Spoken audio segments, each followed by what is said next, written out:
Dans la vidéo précédente, on a introduit la notion de transformation polytropique. Et dans la transformation polytropique, pour rappel, donc on avait une équation de transformation qui était PV exposant M qui était égale à une constante. Je vous avais dit que on regarderait le rendement polytropique pour pouvoir calculer l'exposant M, hein. Donc c'est vraiment l'objet de cette vidéo. Alors, comment est-ce qu'on va calculer celui-ci? Eh bien, on va partir en fait de ce qu'on appelle le rendement. Donc en fait, n'importe quelle machine peut être caractérisée par rapport à un rendement. Le rendement, eh bien ici, on va le définir comment? Eh bien comme le travail moteur utile, donc ce qui est réellement transmis au fluide, divisé par le travail moteur. Qu'est-ce que c'est le travail moteur utile? Eh bien, c'est le travail moteur total, moins les frottements. Ici, on va partir sur l'idée d'une machine réceptrice, donc ça veut dire qu'on transmet du travail au fluide. Et donc, on va fournir un travail. Le fluide, il va recevoir quoi en tant que travail utile? Eh bien, il va recevoir ce qu'on lui fournit, moins les frottements qui ont été perdus. Et donc, le rendement, c'est quoi? C'est ce que le fluide a reçu, donc le travail fourni moins ce qui a été perdu, sur le travail fourni. Ok, eh bien donc, WM sur WM, ben ça c'est 1, et ce qu'on a dit aussi, ben, WF sur WM, bien ça c'est 1 sur K. Donc le rendement polytropique interne, c'est 1 moins 1 sur K. Ok, donc en fait, si j'ai une machine et que je commence à... Soit on me donne son rendement polytropique interne, on va voir ce que je vais pouvoir en faire, soit je mesure ce que le fluide a vraiment reçu sur ce que moi j'ai payé, entre guillemets, en termes d'énergie à la machine, et j'aurai mon rendement polytropique interne. Ah ben donc si on définit ce rendement polytropique interne, ce qui m'intéresse maintenant, c'est de pouvoir, à l'aide de ce rendement, qui doit être soit moi je le mesure, soit le fabricant me le donne, eh bien de pouvoir calculer l'exposant M. Alors comment est-ce que je vais faire maintenant que j'ai cette définition-là? Ben, je vais justement voir en termes d'équation ce que ça me donne si moi je cherche à calculer WMU sur WM. Alors pour l'équation du travail moteur, ben vous savez qu'on a à chaque fois, ici on va prendre le cas du système ouvert, mais c'est exactement la même chose pour le système fermé, eh bien on a à chaque fois deux équations, une formulation mécanique et une formulation énergétique. Dans la formulation mécanique, pour rappel, eh bien, elle est donnée comme Wm égale, ici on va prendre le fait qu'il n'y a pas de variation d'énergie potentielle ni cinétique, et donc entre système ouvert, j'ai l'intégrale de VdP plus Wf. Et la deuxième formulation, c'est quoi? C'est delta H moins Q. Et delta H, il faut quoi? Eh bien, c'est l'intégrale de Cp dt moins Q. Ah bah ici, je vais utiliser ces deux formulation pour comparer, bah, le travail moteur utile, c'est quoi? Bah, c'est justement, c'est le travail moteur moins WF. Ah bah donc, c'est l'intégrale de VdP plus WF moins WF. Ah bah donc, le travail moteur utile, c'est juste l'intégrale de VdP. Et le travail moteur ici, pour rappel, on est dans une machine qui est polytropique, donc adiabatique, avec des travaux de frottement proportionnels au travail moteur. Et bien donc, adiabatique veut dire que Q est égal à 0. Ok, et donc ici, je vais avoir donc juste l'intégrale de CPDT. Donc mon rendement polytropique interne, c'est quoi? C'est l'intégrale de VdP sur l'intégrale de CPDT. Super. Ok, bah donc on va regarder maintenant pour voir comment est-ce que je peux calculer les deux intégrales. Alors vous allez voir que les intégrales sont un peu plus compliquées, donc on va les intégrer une à une. Alors la première, bien ici, je vais d'abord, pour faire l'intégrale de VdP, je dois calculer V en fonction de P. Et ce que je sais pour ma polytropique, c'est que PV exposant M égale à une constante et donc est égal à P1 V1 exposant M. Ah, et donc je peux réécrire V, c'est quoi? Ben, c'est P1 V1 exposant M, ça c'est une constante, divisé par P, le tout racine M, donc c'est-à-dire exposant 1 sur M. Alors mon intégrale de VdP de 1 à 2, ça va être quoi? Bien, ça va être P1 V1 exposant M, ça c'est le tout exposant 1 sur M, ça peut sortir de l'équation, et donc de l'intégrale, et donc ici j'ai P1 exposant 1 sur M et V1 exposant M sur M, donc c'est-à-dire V1 exposant 1. Et j'intègre de 1 à 2 P. Alors là, c'était 1 sur P exposant 1 sur M, et donc c'est P exposant moins 1 sur M dP. Ça va me donner quoi? Eh bien, ça va me donner P1 exposant 1 sur M V1 fois, alors le P exposant moins 1 sur M, ça vous referez le calcul si vous voulez, mais donc je dois avoir, hein, quand on intègre p carré, eh bien, on doit obtenir du p cube, et on multiplie par, du coup, par 1 sur 3. Ok, donc on multiplie toujours par 1 sur l'exposant plus 1. Et ici, ça va me donner du coup m sur m-1. Ok, de p exposant m-1 sur m.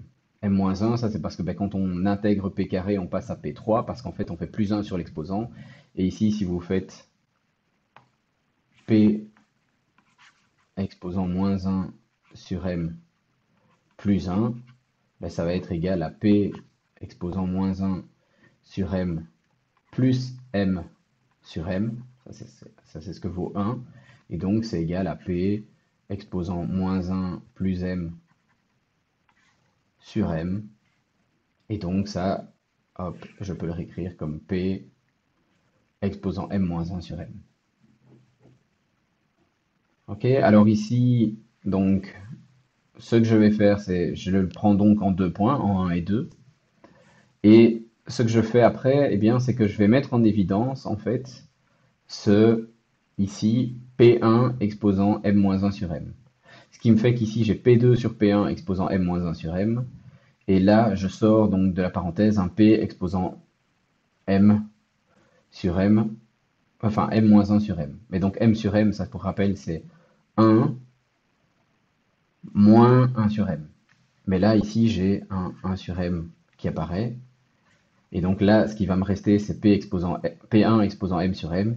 Et donc, ce qui va me rester, en fait, c'est juste P1. Donc, il va me rester P1 V1 fois la fraction M sur M-1. Et ce que j'ai ici à l'intérieur de la parenthèse. OK? Donc là, vous vous demandez sûrement où est-ce que je veux en venir. Ce que je veux en venir, en fait, c'est que l'autre équation, c'est CP dt. Et donc, l'autre équation, si je la regarde, elle va me faire un, je vais vite regarder ici, c'est Cp fois T2 moins T1. Ah, donc ici, j'ai de la température qui apparaît. Et bien, pour pouvoir intégrer, en tout cas pour pouvoir facilement combiner deux équations, je vais remplacer ceci ici, P2 sur P1 exposant M-1 sur M. Ça, en fait, c'est T2 sur T1. Si vous vous souvenez des relations de Poisson, hein, la relation de Poisson, c'est T2, ah, je ne suis pas en train d'écrire, donc la relation de Poisson, c'est T2 sur T1 est égal à P2 sur P1 exposant gamma moins 1 sur gamma. Bien, comme on l'a dit, en fait, ici, on a une relation polytropique, donc c'est toutes les mêmes relations que Poisson, mais avec un M à la place du gamma. Ok. Et bien donc, P2 sur P1 exposant M moins 1 sur M. Vous vous demandiez peut-être pourquoi est-ce que j'avais mis ce terme-là en évidence ici. Qu'est-ce que ça m'intéresse? Eh bien, ça me faisait apparaître justement ce terme P2 sur P1 exposant M moins 1 sur M, qui est justement en fait T2 sur T1. Ok, donc l'intérêt d'avoir T2 sur T1, il va être de pouvoir donc combiner avec CPDT, et donc maintenant je peux réécrire l'intégrale de VDP de P1V1 fois M sur M-1 de T2 sur T1 moins 1. Là, justement, P1V1, ça c'est utiliser la loi des gaz parfaits, c'est PV égale à RST. Et donc P1V1 est égal à RST1. Ok, bien alors ici, qu'est-ce que je vais avoir? Eh bien, je remplace P1V1 par RST1. Et ici, donc le T1, je peux le remultiplier dans la parenthèse, et j'ai donc RS fois M sur M-1 fois T2 moins T1. Ah, là, ça, vous commencez à voir que ça va devenir intéressant. Pourquoi? Parce que j'ai justement montré tout à l'heure que la deuxième partie de ma fraction, en fait, c'est juste de dire j'ai CP T2 moins T1. Celle-ci est beaucoup plus facile, je vous l'accorde. Et donc, j'ai RS fois M sur M-1 fois T2 moins T1 sur CP fois T2 moins T1. Ah, donc ça, c'est super parce que les T2 moins T1 se suppriment. Et il me reste RS sur CP fois M sur M-1. Eh bien, RS, c'est quoi? RS, c'est CP moins CV, si vous vous souvenez. Donc là, j'ai CP moins CV sur CP fois m sur m-1. Et là, du coup, ce que je peux faire, c'est diviser tout par CV. Ici, dans la première fraction, si je divise tout par CV, j'ai CP sur CV moins CV sur CV, le tout sur CP sur CV. Donc je multiplie en fait ici, ce que j'ai fait c'était multiplier par CV sur CV, donc j'ai multiplié par 1, donc ça c'est quelque chose que je peux faire. Et donc ici CP sur CV ça fait gamma, CV sur CV ça fait 1, et CP sur CV ça fait gamma. Et donc en fait ici, mon rendement polytropique, c'est gamma moins 1 sur gamma fois m sur m moins 1. Ça me donne donc une relation qui me lie mon rendement polytropique à m qui est mon exposant polytropique. Donc soit vous pouvez, si vous connaissez l'exposant polytropique, calculer le rendement polytropique, ou à l'inverse, si vous connaissez le rendement polytropique, vous pouvez recalculer l'exposant m. Gamma étant toujours Cp sur Cv, donc si on ne vous donne pas une valeur particulière pour le gaz pour Cp sur Cv, gamma voudra pour un gaz parfait 1,4, pour un gaz parfait diatomique. Ok. Voilà, alors maintenant que on sait comment, à partir du rendement polytropique interne, calculer l'exposant m, vous allez voir en fait que la formule n'est pas la même lorsqu'on a, ici on a fait l'exemple du calcul pour une machine qui était réceptrice, et maintenant on pourrait faire le même genre de raisonnement pour une machine qui est motrice. Et donc j'avais envie de vous rappeler un petit peu, tiens, pourquoi est-ce que les rendements ne vont pas avoir les mêmes formules lorsqu'on a une machine motrice et réceptrice. Donc j'ai voulu un peu rappeler quelles étaient les différences entre une machine motrice et réceptrice. Alors pour rappel, dans une machine motrice, c'est le moteur de l'écoulement, donc le fluide est le moteur de l'écoulement. Le travail moteur du coup est négatif parce que c'est le fluide qui cède de son énergie. Donc c'est le fluide qui fait le travail au final. Le rendement, il diminue le travail moteur reçu par la machine. Donc ça veut dire que en fait, pour le même travail fourni par le fluide, la machine recevra moins si elle a un faible rendement. Et donc, si on veut penser plutôt, non pas en termes de fluide, mais en termes de ce que la machine reçoit, si je vais recevoir la même chose, si je veux recevoir la même chose avec quelque chose qui a un plus petit rendement, le fluide va devoir fournir beaucoup plus. Ok. Alors une machine réceptrice à l'inverse, là c'est la machine qui va venir effectuer un travail sur le fluide, et donc c'est la machine qui est le moteur de l'écoulement. Donc le fluide, dans ce cas-là, il est récepteur. Et comme il reçoit, le travail va être positif.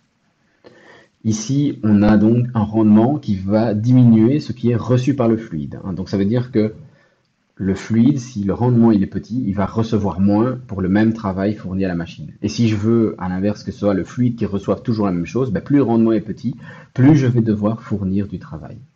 Okay. Donc ça, ce sont les deux différences fondamentales entre la machine motrice et la machine réceptrice, quoi.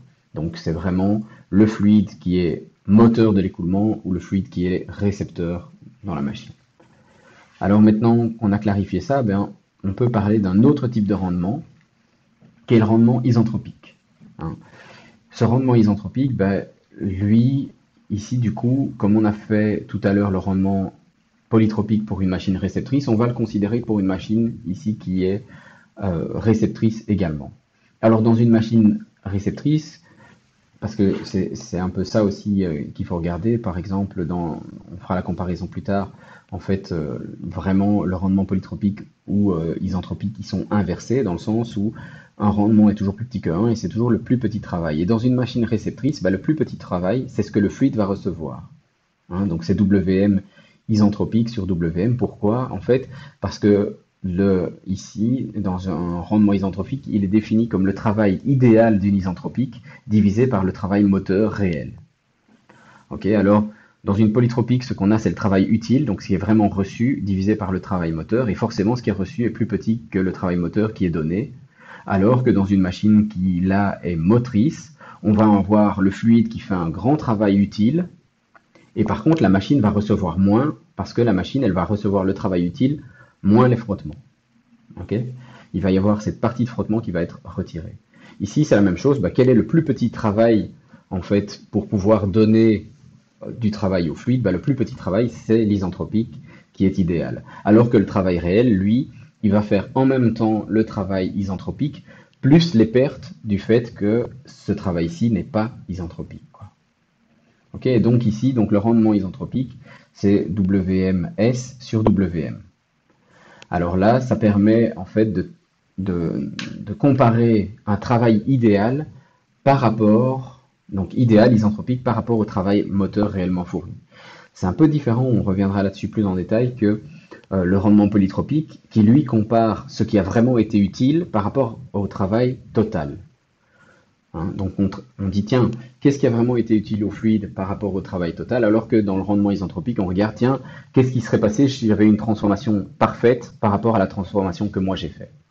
Ok, donc les différences sont légères, on reviendra plus en détail là-dessus dans la suite de cette vidéo.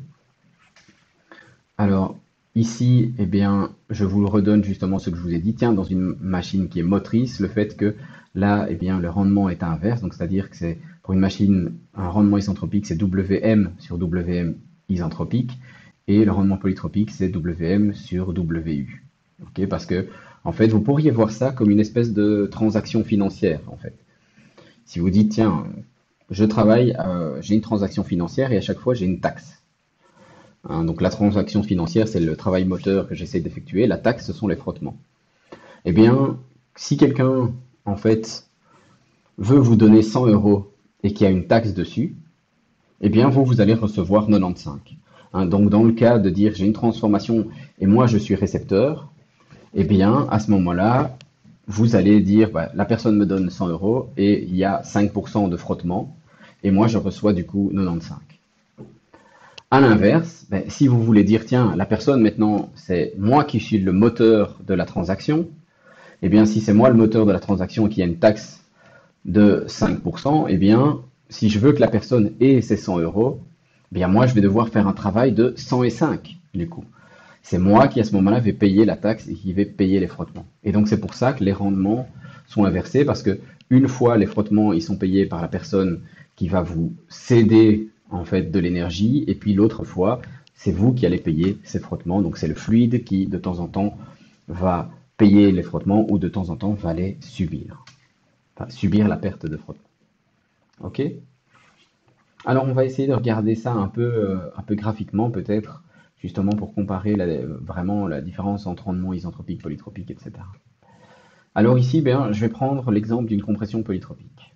Et je pourrais regarder, par exemple, dans en fait, ma compression polytropique, eh bien, je vais regarder en fait quelle est l'énergie contenue dans mon fluide pour une température T1 et une pression P1. En fait, si je regarde, ben, je peux considérer, ah ben oui, ben tiens, en fait, je suis venu suivant une isobare jusqu'à ce point P1. Bien donc, en gros, là, je pourrais dire, ben, Wm, c'est égal à quoi? Ben, là, je vais dire, tiens, Wm, c'est égal à l'intégrale de V dp, plus delta K, plus G delta Z, plus Wf, ou c'est aussi égal à ben, delta H moins Q. Ben, ici, je vais essayer de me concentrer sur le fait de dire, tiens, en fait, je vais avoir une transformation polytropique dans laquelle il n'y aura pas de flux de chaleur, et donc en gros, je vais essayer de calculer mon travail moteur comme delta H. Ok? Et je voudrais connaître justement, ça c'est pour mon travail moteur sur la transformation, j'aurais juste à calculer delta H. Ben, je voudrais connaître du coup le H1 ici, hein, l'enthalpie de mon point 1. Ben, l'enthalpie de mon point 1, c'est le delta H. Bien ici, je pourrais essayer de dire, ben, tiens, je vais la déterminer en suivant une isobare qui part d'une température de référence et qui arrive jusqu'à mon point 1. Ah bien, cette enthalpie-là, c'est quoi? Eh bien, j'ai TdS est égal à dH moins VdP. Oui, mais si je dis que je suis le trajet d'une isobare, ah bien, en fait, c'est delta H est égal à l'intégrale de TdS. Donc, dans le diagramme TS, l'air représenté ici en vert, c'est justement l'enthalpie, la variation d'enthalpie qu'il a fallu pour, donc, intégrale de TdS, c'est ça que ça veut dire, hein, donc c'est l'intégrale dans, c'est la surface dans TdS.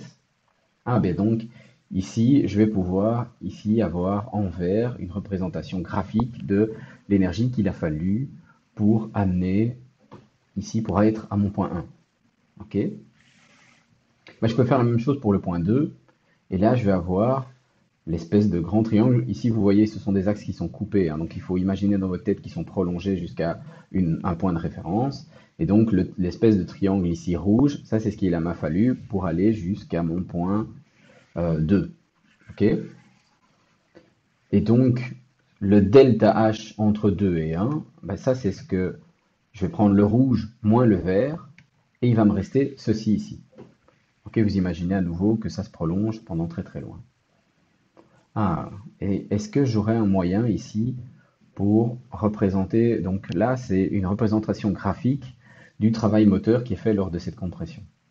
Alors justement, je vous demande à chaque fois d'imaginer que les axes se prolongent, donc graphiquement c'est pas très très visuel. Et donc pour ça, eh bien, je vais avoir besoin de quelque chose qui me permet justement de classifier un petit peu mieux, représenter mieux graphiquement cette aire en orange. Ok. Alors ici, donc là, ce que je vais utiliser, donc c'est un diagramme ici, celui-ci, je vous l'ai mis pour que vous l'ayez dans les références graphiques, mais je trouve que il y a un peu trop de choses dessus, hein, et donc même s'il est très bien fait, on va utiliser surtout le suivant, qui lui est un peu moins détaillé. Alors ici, qu'est-ce que c'est que ce slide qui parle de l'équivalence des aires? Eh bien en fait, ce slide, il nous indique que si je prends entre deux isobars, donc entre une pression P1 et une pression P2, eh bien, l'air qui est contenu ici, en fait, donc celle que je vais avoir ici en dessous dans ce triangle-là, eh bien, c'est la même ici dans le triangle ici en dessous et c'est la même ici dans ce triangle-là. Pourquoi? Ben parce qu'en fait, et ça c'est ce que je vous ai dit quand il y avait un peu trop sur le slide précédent qui était très bien fait, eh bien, la distance ici entre P1 et P2, eh bien, elle va toujours être la même. Quelle est cette distance? Eh bien là, en fait, si je prends et que je mesure la distance comme ceci ici, pour savoir s'ils sont parallèles, eh bien la distance, en fait, ici, si je fais ceci dans un diagramme TS, bah, ici, là, donc là, ça c'est TS, bah, là j'ai une isotherme, en fait. Ok, donc entre 1 et 2, c'est une isotherme. Ah, ben si entre 1 et 2, c'est une isotherme, ben, quel va être le delta A, le delta S, quelle va être la distance? Eh ben, c'est delta S est égal à l'intégrale de, ici ça va être dH, ben, si je suis sur une isotherme, dH c'est CPdt, ben, c'est nul, et donc ça va être l'intégrale donc de, si c'est dH, ici on va avoir dH, ben, on va prendre c'est moins, ici je vais avoir dH moins V dP, ah, et donc je vais de P2 à P1, ben donc ça va être quoi? L'intégrale, si vous vous souvenez, ça va me donner un log de P2 sur P1 fois RS. Ah, mais donc ici, comme c'est tout le temps la même distance, eh bien P1 est parallèle à P2. Et donc si ici je viens couper par une ligne verticale, ceci ici en dessous, si je fais une autre verticale, donc elle est parallèle à la première, eh bien je vais coincer entre guillemets dans mon triangle ici entre deux lignes parallèles, eh bien je vais avoir la même aire. Ok? Ah, ben l'intérêt, c'est quoi? L'intérêt, eh bien, c'est justement de pouvoir dire, ok, on va le faire, je vais le faire en couleur ici, on aura plus facile. J'avais une aire en bleu, donc ce qu'on a dit tout à l'heure, entre P1 et P2. Ça, c'est l'aire. Et vous devez imaginer, ce qu'on avait dit, c'est que, hop, elle redescend beaucoup plus bas. Ah oui, mais en fait, si la partie qui est ici dans le triangle, je peux la prendre et la remettre ici en dessous, si c'est la même, ok? Eh bien, la surface que j'ai, maintenant je vais la dessiner en rouge, c'est la surface ici.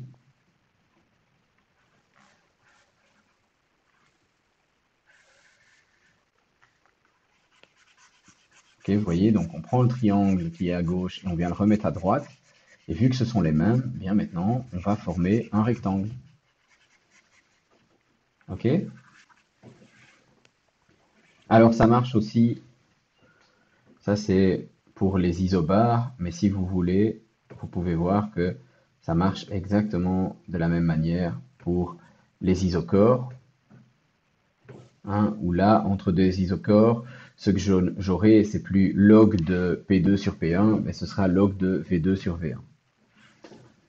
L'intérêt, c'est quoi? Ben, vous allez le voir sur le slide suivant. L'intérêt, c'est que ce que j'avais tout à l'heure, ici, qui est en rouge, en vert, ben, c'est l'air que j'avais en rouge tout à l'heure. Je vais peut-être le faire ici, si vous voulez, pour essayer d'être un peu plus clair. Bien, en gros, ce que je vais avoir, je vais le reprendre en noir. Ce que je vais avoir, c'est quoi? Eh bien, vous allez prendre ici un point, hop, et tout ce qui se passe, tout ce qui est sur la gauche ici, va venir se remettre ici en dessous. Et donc maintenant, quand vous voulez représenter en fait votre surface, ce que vous devez faire, eh bien c'est uniquement ici prendre l'isotherme et vous allez avoir votre nouvelle surface. Okay, parce que toute la partie qui est là à gauche va venir se remettre ici en dessous. Okay, ça c'est ce que nous donne ceci.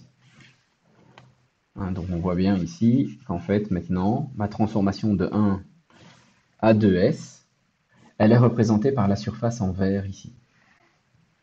Alors je pourrais justement, ben ça c'est une compression de 1 à 2S, mais si je ne suis pas isentropique, ben, du coup si je ne suis pas isentropique, je vais aller un peu sur la droite, je vais toujours arriver à la même pression P2, mais si je ne suis pas isentropique, ça veut dire que mon entropie elle augmente. Et donc mon point 2, il est sur la même courbe P2 que la transformation idéale isentropique, mais un peu décalé à droite parce que P augmente. Parce que T augmente et S augmente surtout. Ok? Et bien donc on va avoir, donc ça c'est mon point 2 réel. Alors pourquoi est-ce que les couleurs sont intéressantes? Mais parce qu'en vert, forcément, si c'est le travail pour aller de 1 à 2S, ça c'est le travail qui est le travail isentropique. Et si je recompare ce que j'avais tout à l'heure, bah tiens, en fait tout à l'heure, je disais, bah voilà, tout ce qu'il me faut pour arriver jusqu'à mon point 1, c'est ce qui est ici en dessous. Tout ce qu'il faut pour aller jusqu'à mon point 2, c'est le grand triangle ici.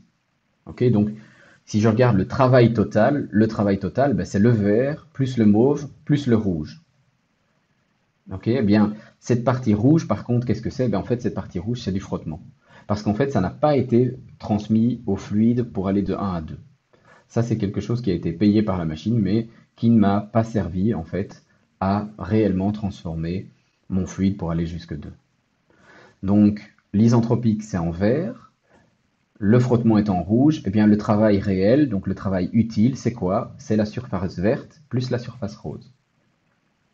Et donc, mon rendement isentropique, c'est quoi? Eh bien, c'est le vert sur le total, donc c'est vert sur vert plus rose plus rouge.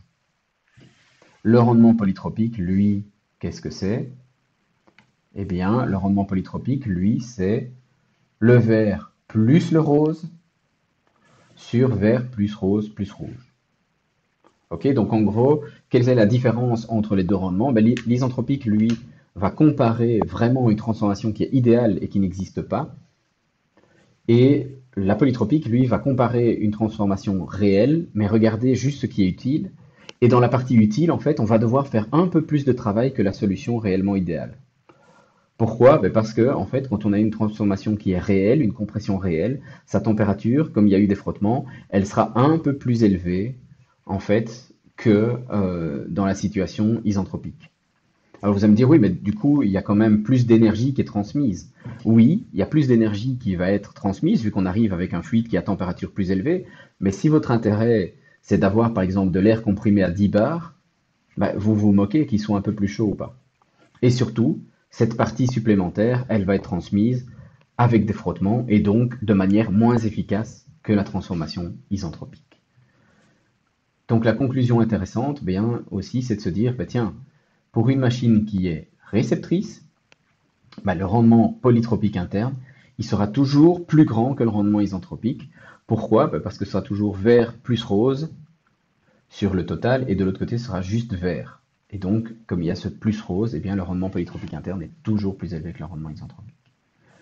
La dernière chose que je voulais vous montrer avant de clôturer sur cette compression polytropique, on peut regarder justement maintenant ce que vous avez dû faire au labo, c'est-à-dire comparer une compression isentropique, celle qui va très vite, avec une compression isotherme, celle qui est infiniment lente.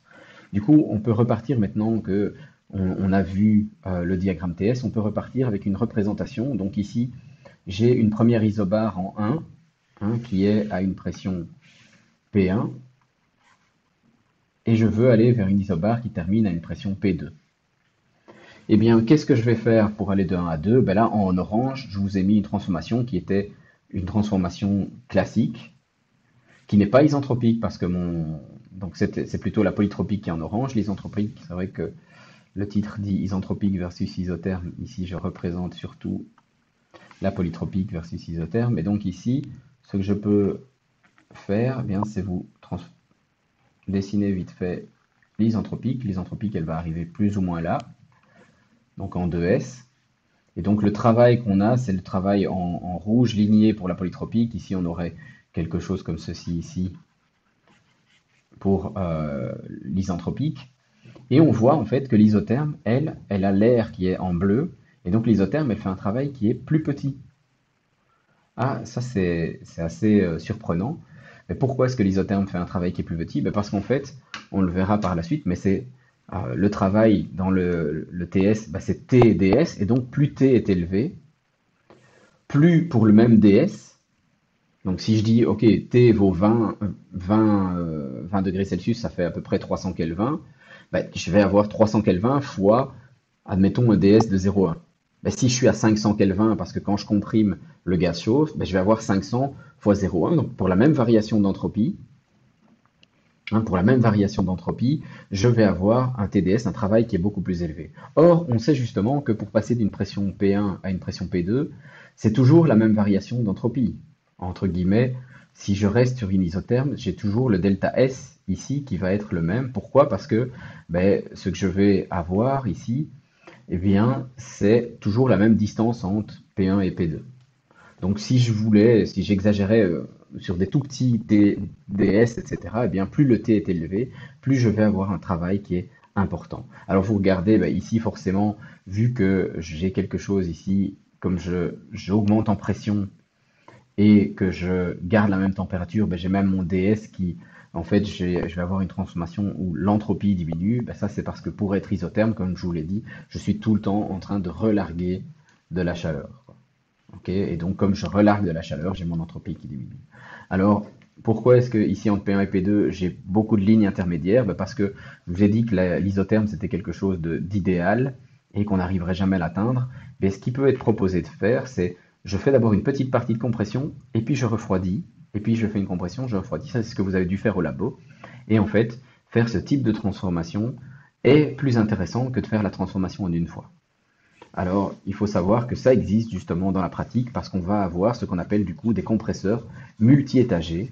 Donc, c'est-à-dire qu'il y a plusieurs étages de compression et entre ces étages de compression, on fait un refroidissement intermédiaire afin de diminuer en fait la chaleur et donc diminuer la température et donc d'avoir une compression qui coûte moins cher énergétiquement parlant. Voilà, ça c'est ce qui clôture maintenant tout ce qu'on a vu sur les gaz parfaits et sur les différents types de transformations. Avec ces transformations polytropiques, maintenant, vous avez tous les outils en main pour essayer de faire des compressions qui se rapprochent beaucoup plus de la réalité que ce qu'on avait pu voir auparavant. Comme d'habitude, si vous avez des questions, n'hésitez pas à les poser.